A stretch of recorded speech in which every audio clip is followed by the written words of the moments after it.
Hi, I'm Matthew Hernandez, and this podcast is Book Chat with You. In every episode, I do my best to try to make the episode a conversation with you about, well, for now, short stories. Who knows how that may evolve later on, but for now, it is short stories. And as you can imagine, if you are one of my seemingly three listeners, which I very much appreciate that you listen to this, that we're still looking at Carol Shield's collected short stories. Now, today we're looking at the story Scenes.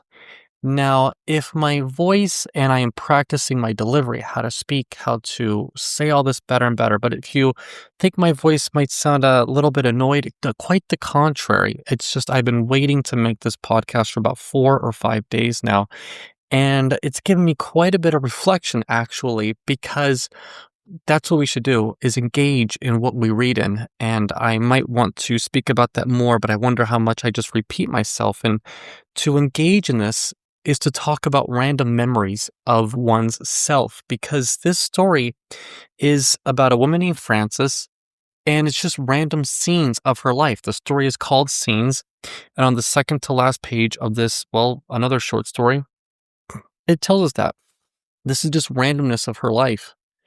And I kind of love it.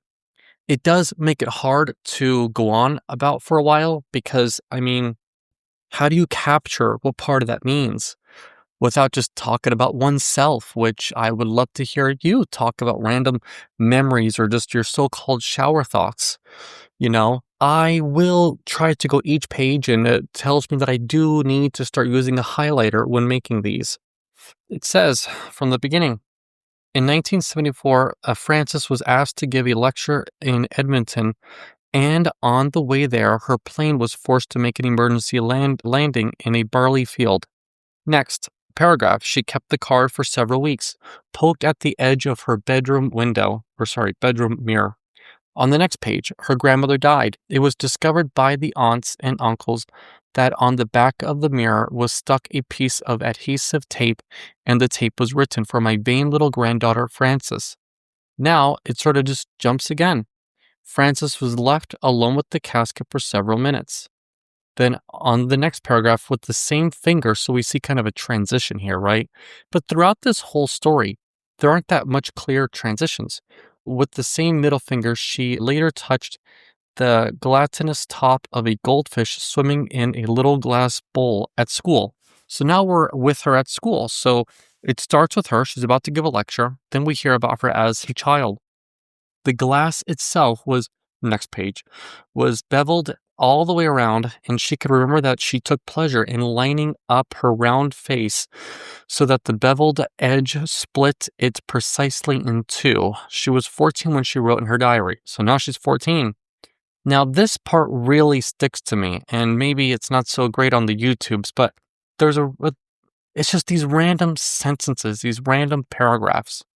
Once a woman got into an elevator with me and said, "Will you forgive me if I speak my mind? This morning I came within an inch of taking my life. There was no real reason.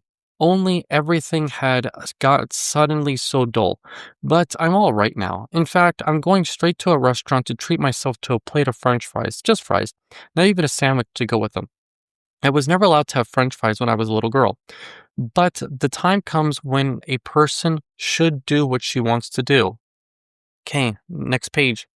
There was a time when she worried that fate had penciled her in as debilitated by guilt. Okay, next one. Now she's having a conversation with her husband. "It's only natural for children to be sad," says her husband. This is how this whole story goes. In a sense, it's not a story in the conventional sense now, is it? On the next page, Frances's father spent his days at the office. Her mother stayed at home, wore bib aprons, made jam and pickles and baked custard, and every morning before school brushed and braided Frances' hair. Okay, on the next page. From a petite point bag, she drew a list of objects that she had been wrongly, criminally inserted between fresh, clean pages. A blue jay feather, an oak leaf, a matchbox cover, a piece of colored chalk, and on one occasion, boys and girls, a strip of bacon. A strip of bacon. Now she's thinking about bacon. That's how the following paragraph goes.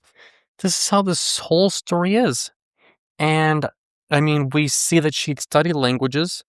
But then on another page, so on page 108, she had studied languages, and then on page 109, she seems kind of unable to properly say or something bonjour to say hello in French. And it's all quite fascinating in a sense. Okay, let me read page 110 as I normally choose a single page to read, right? As he handed her the bear, he kissed the air above its fuzzy head, and Frances felt her mouth go into a shape of a kiss too, a kiss she intended to be an expression of her innocence. Only that. He winked. She winked back. He leaned over her and whispered into her a suggestion that was hideously, comically obscene. She pretended not to hear, and a few minutes later she left, hurrying down the street full of cheerful shame, her work unfinished. These are just some of the scenes of in Frances's life. She thinks of them as scenes because there's much too fragmentary to be stories, and far too immediate to be memories. They seem to bloom out of nowhere, out of the thin, uncolored air of defeats and pleasures. A curtain opens, a light appears, and there are voices or music, or sometimes a wide, transparent stream of silence. Only rarely do they point to anything but themselves. They're difficult to talk about. They're useless, attached to nothing, can be traded in or shaped into instruments, or prise open the meaning of the universe. There are people who think such scenes are ornaments, suspended from lives that are otherwise busy and useful. Francis knows perfectly well that these are what a life is made of, one fitting against the next like English paving stones. Or sometimes she thinks of them as little keys on a chain, keys that open nothing, but simply exist for the beauty of their toothed edges and the way they chime in her pocket. I agree with so much of this. It's interesting because there's one scene that always pops up in my life that I'd sort of forgotten about Carol Shields in this volume. I don't know when I'd first ever gotten this volume, how I came to lose it, and how I came to maybe repurchase this one. But I remember in college, at university, that there was like a new student orientation. By this time, I'd already graduated community college and I was there at university. And a few of us were asked, like, who our favorite author kind of was. I didn't quite have an answer. And I mean, maybe I could have said Rainer Maria Rilke. I think that's how you say his name. Or maybe I should have said Carol Shields. I don't know. But I'd kind of forgotten who she was. And I feel like that about a lot of the scenes here. I mean, she's in the elevator. Somebody just tells her this. My wife, especially, so many random comments that she just thinks about and dwells on. But what are those for us? And I think so much that is one of the many essences of life. And I think that maybe we shouldn't dwell on things, but it's natural. And these memories, they just come to us at random moments. So it could be hard to pinpoint maybe something else about it because I don't see whatever other deeper meaning this is other than what we make of it through our own experience. And that is so much of what we have in this, so much of what we have with stories and so much of this. And I mean, I'm glad that Carol Shields had enough recognition as an author to get such a story published because so many things try to be so tight and compact nowadays. I try to use an LLM, an AI, whatever model to help me out with my writing. And I haven't gone back through using it and I'm too poor to get an editor and all this stuff. But I mean, it wants me to make it more concise, tighten up. But I don't believe that's always what life is. I have so many random memories. I'm sitting here and I think about my knee being dislocated. I think about walking my dog.